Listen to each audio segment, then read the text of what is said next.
Hello po mga kababayan. Kumusta na kayo dyan? So nandito naman po ako ngayon. Papunta ako doon sa kamatis. Mag-harvest muna tayo mga kababayan ngayon. So ito yung crates, yung lagyan ng kamatis. So yung mga kasamahan ko ay nandoon na sa baba. So papunta na rin ako doon sa baba mga kababayan. So dito lang natin ilagay itong ating mga service kasi hindi po makadaan doon sa baba yung motor. So dito ko lang ito iwan. So abangan nyo na lang ang aming pag-harvest. Samahan nyo na lang kami mga kababayan sa aming pag-harvest doon sa baba. Tayo na. So ito na mga kababayan. Binuhat ko ng crates. So papunta na tayo doon sa baba mga kababayan.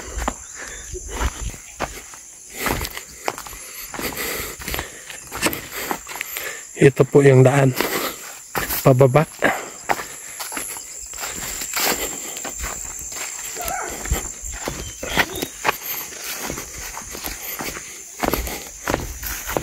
Nandito na yung kasamahan ko.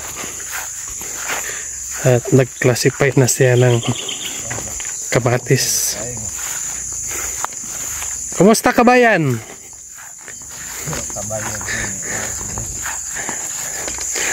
Wow! Ang lalaki yan mga kababayan. Apoy laki, apoy bayi. So ito na mga kababayan. Ito na yung ating harvest ngayon.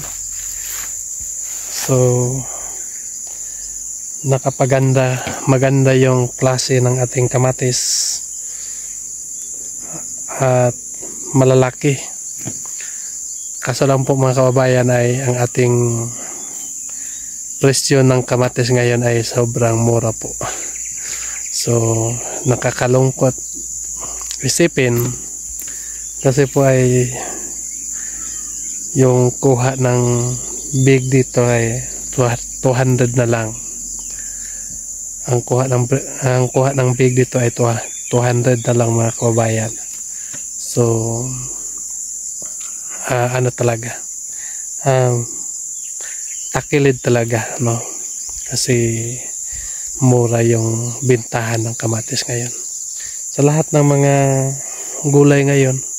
So ito yung pinakamurang nalaman ko, itong kamatis, kasi marami daw ang nagtanim, Luzon, Visayas at Mindanao, kaya ay napamura ang kamatis ngayon. So may balak pa ako sanang magtatanim ulit, pero wala na akong ikapinance dahil ikadalawa ko na itong pagtatanim, pero hindi pa rin ako nakaigo ng mahal, no? Puro ragyod barato mga kababayan. So siguro ito ay hindi to para sa akin. So hayaan na lang natin, no? Hinto muna tayo magtanim ng kamatis kasi wala na akong pangkapital, dahil po ay yung capital ko dito ay parang malulunod na, hindi na mabalik sa akin. So kaya ay napaisip ko ay hinto na lang ako magtanim ng kamatis. So wala na akong magagawa. So focus muna ako doon sa focus na lang ako doon sa ibang mga tanim ko. So kung sakali kung sakali ay magmahal pa sana ito, so may posible pa nga makabalik ako magtanim, pero hindi mga kababayan. Walang imposible ito nga hindi na ito mamahal sa ngayon ng buwan. Siguro punta ng July at August siguro ay siguro ay mamahal ito. So ito yung ating mga gulay natin ngayon mga kababayan. Yung kamatis natin, so ang ganda po ng mga gulay natin, kamatis natin, pero yung bintahan lang hindi maganda, yung presyo, no? So kahit maganda yung mga gulay natin, kapag pangit yung presyo, wala talaga, no? Malulugi pa rin tayo. Tulad din ng tao mga kababayan, kahit ikaw ay sobrang gwapo, kahit ikaw ay sobrang ganda ka, kapag pangit yung ugali mo, wala gyapon mga kababayan. So yun mga kababayan, at nandito naman yung mga kasama natin ngayon. Wala, pasakoy kabayan.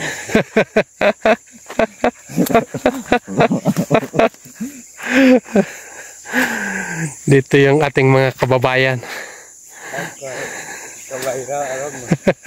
So ito yung mga ating mga kamatis dito. So sobrang init ay parang masisira na naman yung mga dahon ng mga kamatis natin dito mga kababayan, dahil walang ulan dito.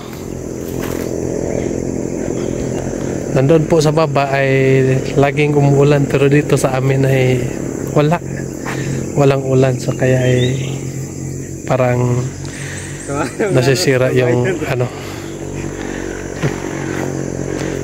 dahon. Kumusta kabayan? Kiraman kabayan. Kahit mura yung bilihin, smile pa rin tayo, no? So ito yung mga kasamahan ko mga kababayan. Kahit mura yung bintahan, so kailangan nga smile pa rin tayo, kasi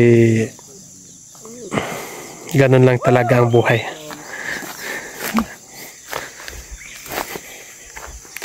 So medyo ito, maluwag sana itong mga tanim natin pa doon sa baba, so, papunta dito at dito sa takiliran. So ito naman ay bagong tanim, so wala pa itong hinog dito nga side. So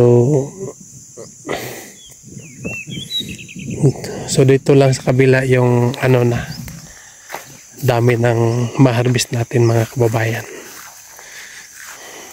Pero sige lang mga kababayan, pagpatuloy pa rin natin ang laban. Kapag hindi tayo makabawi dito nga bagay, so baka sa ibang bagay tayo makabawi. So ganun lang talaga ang buhay. Ang buhay ay sadyang ganyan.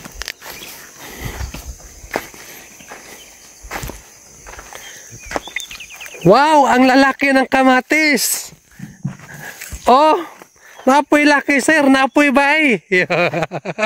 So tutulong na ako mga kababayan. Ito pong lalagyan namin ng harvest namin. Yun mga kababayan, at mag-harvest na tayo ngayon. At marami kami dito nag-harvest. So samahan nyo na lang kami sa aming pag-harvest ngayon mga kababayan.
So yun mga kababayan, napuno na yung lalagyan ko. At ihatid ko muna doon sa gitapukan namo ng kamatis.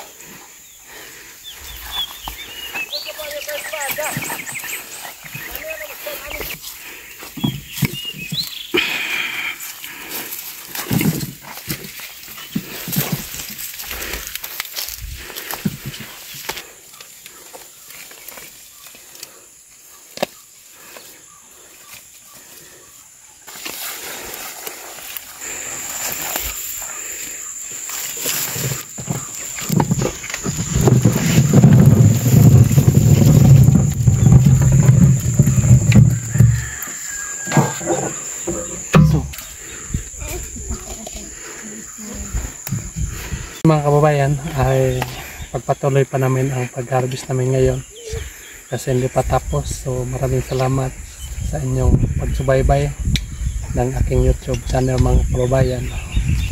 So laking papasalamat ko po ay nandyan pa rin kayo, laging nagasubaybay ng aking YouTube. At nagpapasalamat din po ako kay Sir Paul mga kababayan sa pagtulong niya sa akin. So sana po ay huwag natin kakalimutan, papanoorin natin ang kanyang mga video para marami pang matulungan niya ng mga katutubo na katulad ko mga kababayan. So yan lang, maraming salamat po. Okay. Yeah.